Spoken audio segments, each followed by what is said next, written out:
Grosse dédicace à Defebvre, allez voir les affaires, allez follow sur son IG, sur toutes les plateformes qu'il fait, puis c'est une bonne plateforme. Gang. 52, je suis inconnu quand je fais quelque chose, personne me voit. Tu t'es battu pour une salope qui prend des bois. J'ai une vertu, le silence ça reste une loi. Je suis pas perdu, faire du cash ça reste ma voix. Ok, Slippy, comment tu vas? Ça va bien toi? Ça va, on est là. Est-ce que tu peux te présenter pour les gens qui ne te connaissent pas? Bon, Slippy Do It, j'ai 21, je viens de Pointeau, 53. Il n'y a pas plus de choses à dire. Ouais, est-ce que tu peux nous dire, c'est quand tu as commencé la musique? Moi, je rappe depuis que je suis jeune, comme si les gens de ma famille vont savoir, depuis que je suis vraiment jeune, je rappe. J'ai commencé à sortir des musiques en 2016 environ, j'avais 16-15 ans, mais comme je connais la musique depuis que je suis vraiment bébé, mais j'ai décidé de sortir mes beats à cet âge-là. Est-ce qu'il y a des gars qui t'ont inspiré dans la musique avant que tu commences? Ben, les artistes, on va dire, les stars, il y a toujours des stars que j'ai toujours aimées, là, on va dire des Nino, des Drake, mais en tant que tel, non, là, je me suis juste toujours été proche de la musique depuis que je suis jeune, donc j'ai toujours eu de l'intérêt à faire de la musique. Tu te rappelles de ton premier beat? Mon premier beat que j'ai sorti ou que j'ai fait à vie? Que j'ai fait les deux, le premier que tu as fait puis le premier. Mais il y a un beat que comme si dans ma... Il faut savoir, j'ai appelé ce beat là, ça s'appelait comme C'est moi dans le fond.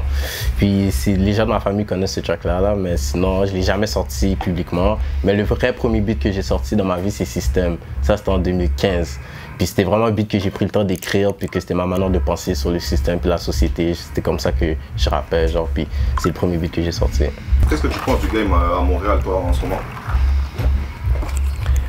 C'est bon, je suis content pour les rappeurs. Il y en a qui sont en train de se faire voir, qui ont des visionnements, puis la musique de Montréal commence à se faire connaître dans le monde. So, c'est bon pour de vrai. Puis il y a juste du meilleur qui arrive dans le futur, donc il n'y a rien à dire de négatif. Ok. Toi, tes objectifs, ça serait quoi, toi? Mes objectifs, ça serait de plus me faire connaître pour de vrai, puis juste plus mettre une meilleure concentration sur la manière que je vais promouvoir ma musique. C'est juste ça qui me manque en tant que tel. Mais sinon, je suis là bientôt. Là. Pour tous ceux qui ne me connaissent pas, vous allez me connaître très bientôt. Tu décrirais comment ta musique? Ma musique, si je me base avec la manière que j'ai commencé le rap à Montréal, j'écrivais toujours des affaires qui étaient vraiment conscientes. Comme, je voulais toujours donner un bon message, puis toujours montrer que comme si être bien puis être réglo dans la vie, c'est ça qu'il faut. Genre. Donc ma musique a toujours été centrée sur ça. Puis je parle beaucoup de juste comme si comment il faut faire attention avec la confiance, puis faire attention à qui qu'on accepte autour de nous. Donc ma musique est vraiment concentrée sur ça en tant que tel, puis ce que je vis, puis ce que je vois. Donc c'est ça. Est-ce que tu as des projets qui vont sortir d'ici pas longtemps? Ben ouais, je vais avoir Le Monde de Slippy, volume 1, que ça va sortir en juillet environ. C'est un album que je vais faire.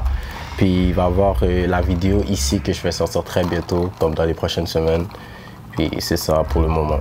Est-ce que tu peux nous parler plus précisément de la musique qu'on a faite ensemble, de la vidéo qu'on a faite ensemble ici?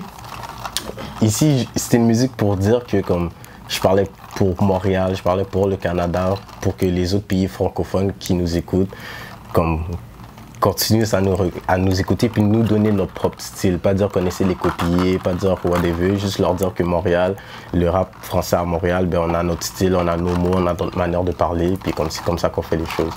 Donc c'est vraiment centré sur ça, puis juste dédicace mes gars, puis c'est ça là. Est-ce que tu penses que genre, les pays francophones et même anglophones, genre, ils sous-estiment Montréal? Oui. Mais c'est pas qu'ils sous-estiment Montréal, c'est que Montréal on est bloqué entre nous, notre musique n'est pas capable de sortir de Montréal en tant que tel. C'est pas qu'ils nous sous-estiment, c'est qu'ils nous voient pas. Donc c'est pas de leur faute en tant que tel. Il faut juste faire des structures, puis continuer à faire de la musique, puis faire les artistes, donner la chance à des artistes qui sont pas connus aussi de se faire connaître, puis pousser qui sont connus à se faire connaître à un niveau supérieur. Parce que comme moi personnellement en tant que tel, le but c'est pas juste de blow à Montréal puis d'être connu à Montréal. Le but c'est que dans le monde on te connaît là, puis que t'es connu comme les stars au State, même les stars en France, tu comprends, comme à ce niveau-là, pas juste être connu à Montréal, puis faire des shows à Québec, puis être satisfait de ça. Genre le but c'est d'être connu dans le monde, être gang, puis montrer sa set à tout le monde, puis montrer comment ça se passe. Est-ce que tu sens que tu commences à, ou tu as déjà créé un impact dans ton quartier ou dans la ville? J'ai pas encore fait d'impact, no cap, j'ai pas cap, j'ai fait zéro impact encore. À Pointeau, tous les gars à Pointeau savaient déjà que je rappelle depuis back then, donc c'est pas nouveau pour eux, genre c'est juste normal. Donc c'est juste faire un impact. C'est dehors, en dehors de la zone. Puis c'est right. Ok, merci Sophie. Est-ce que tu as un dernier mot à dire? Même pas, 53 Pointeau gang. Pointeau 3 en passant pour tous ceux qui ne savent pas le secteur, comme vous respectez le Pointeau. Ici c'est pas la France. Non. C'est pas la France, ici on est au Canada et on fume beaucoup de cannabis et je traîne pas avec les canards parce que personne de ma clique donne. J'aime pas les salopes qui se font fort, ça prend des grades mais ça reste sol. Meilleur de la vie pour moi je vote.